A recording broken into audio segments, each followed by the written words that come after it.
that sound right? Does it sound right? You mentioned 77 properties in that area. Intensification is one of the ones that bugs me.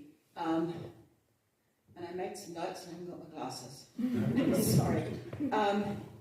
When properties are developed, there used to be a developer contribution or something that was made to the council, which I thought at one point used to go towards green spaces. I think that because when the council put the new playground in Aberley Park, they told us there was no new green space coming because there was no funding for it or something like that, can't remember. So I'm asking, where are the new green spaces happening? Because with the housing that's going up, there's nowhere for kids to play, there's nowhere for people to grow their odd plants, there's nowhere for people to sit when they come home from work, and you must know how much the Stormers would know how many people have entered the suburbs since the earthquakes. That's one question. And the other question is about diversification and trying to keep people out of cars. Why does the council continue to allow big shopping suburbs like Outlandon Road? Because you can't get there on a bus from St Albans, and if you could, you couldn't bring anything home on a bus. So why are those huge shopping centres being put up and not keeping the smaller businesses going? Thank you.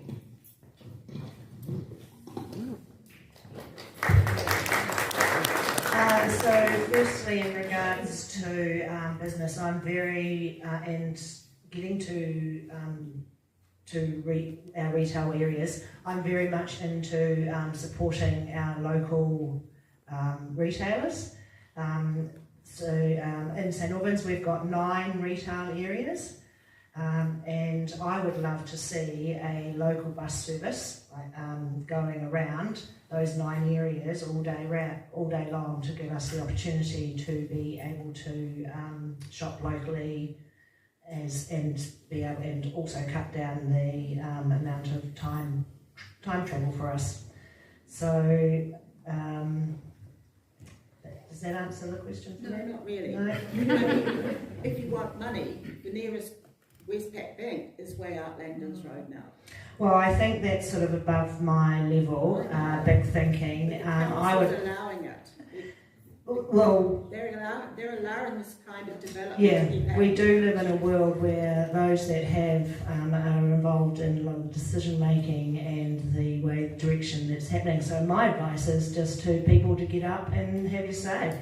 And if each one of us get up and say more, hopefully those that are making the decisions will listen. But we're a little bit, so we just sort of sit back and we just allow these things to roll over us, and it's not right. Thanks for your questions. I'll quickly touch on your one around green spaces, because I absolutely agree with when you probably agree with what I say, yes. As you can say it if you do it. When the communities do intensify, we need to make sure that green spaces are getting put in. Because I know, and I agree, and that's something that as a community board we need to advocate to council to ensure it happens, because it's actually really important to have those green spaces in walkable distance, because that's actually what helps create community.